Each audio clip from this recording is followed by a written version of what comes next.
Hey friends, welcome back to my channel. Thank you guys so much for tuning in today. I am so excited to share with you the books that I read in the month of October. So this month I read 3 books, and this has been rare in the past year or so, read no audiobooks, and I read 3 just physical paperback books. So a little different than usual, but I just kind of decided I didn't have any audiobooks that were available that I was super interested in, and normally I'll listen to audiobooks when I'm doing my makeup, but lately I've kind of switched to YouTube videos. But this kind of happens from time to time. I will go through phases where I only listen to audiobooks, and then I'll go through phases where I don't listen to any for a while. So this month I read 3 fantastic physical books. So let's go ahead and get into it. Honey?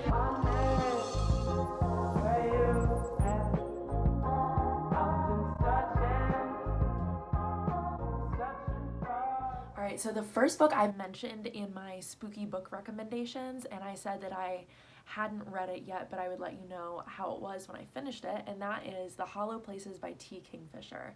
And this, as I expected, was an absolutely amazing book. So I discovered T. Kingfisher on a whim through browsing my library's available audiobooks, which is one of my favorite ways to discover books and discover authors. But I listened to the Twisted ones, and was hooked. It was incredible. So of course when I saw that she's coming out with this book, I had to read it, and it was perfect for October. Really, really creepy. She is just so good at the atmosphere, and I really noticed some similarities between her books that seems like it would be almost annoyingly repetitive, but it actually kind of creates this really distinctive style, and she does it so well that even those similarities are different enough that it's really exciting. So let me clarify that. Basically, in both of her books that I've read, they take place in the American South. The protagonist is a down on her luck single woman who works a freelance job of some kind. She's got to go help out some elderly relative and discovers something creepy. And there's like this quirky, ridiculous sidekick character and all kinds of other weird similarities that create this just amazing style. And in this book, the character is, she's getting divorced, and she goes to live with her uncle and help him take care of his kind of weird roadside attraction museum. And while she's there, you know, it's a museum full of taxidermy and weird artifacts that it's like allegedly come from real places but are probably just like cheap made in China things. But while she's there dealing with all of that, trying to take an inventory of this old museum, trying to help her uncle go digital, she discovers this kind of hole in the wall that leads to another world. And it's super, super creepy, and the whole thing was just fantastic. I totally recommend this and also the Twisted ones. The next book I read this month is Thejumbies by Tracy Baptiste, and this is a book I got in a book subscription box that I have called Jumbo Books.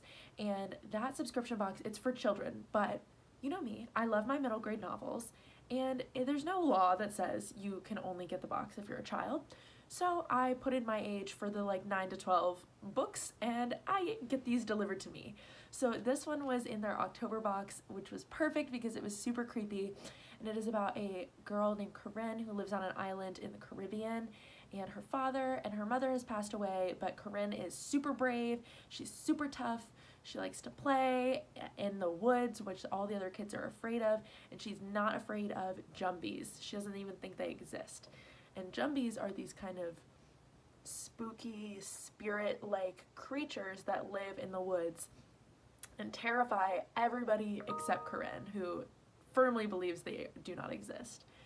But then when she does end up meeting a jumbie, things kind of take a turn. So this is a perfectly spooky novel for a kid, or if you're like me, you're a grown-up, and a book like this makes it so that you've got to read it in the middle of the day downstairs around your family members instead of alone in your room at night, and you want some Halloween spookiness but you don't want to be scared out of your mind, I would recommend this.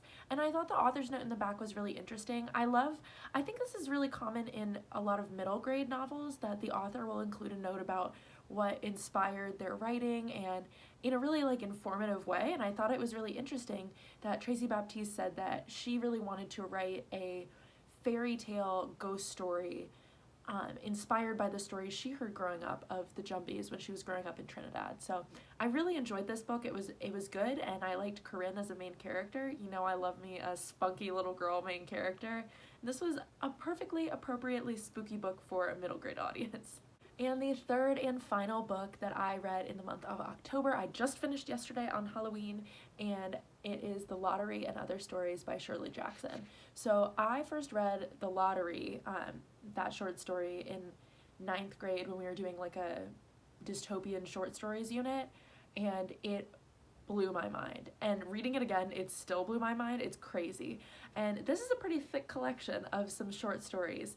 And I haven't read like literature in a while, you know, like a book that really makes you think beyond just like, wow, many layers to that story. Like, you know what I mean? Like a short story collection is different from even a really good literary thriller, you know?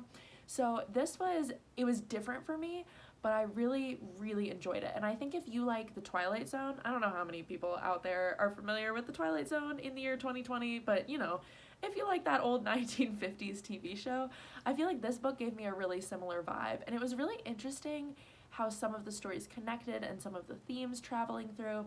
The Lottery is still definitely my favorite, and I think it's her most famous story for a reason, but I really enjoyed reading her other short stories in here.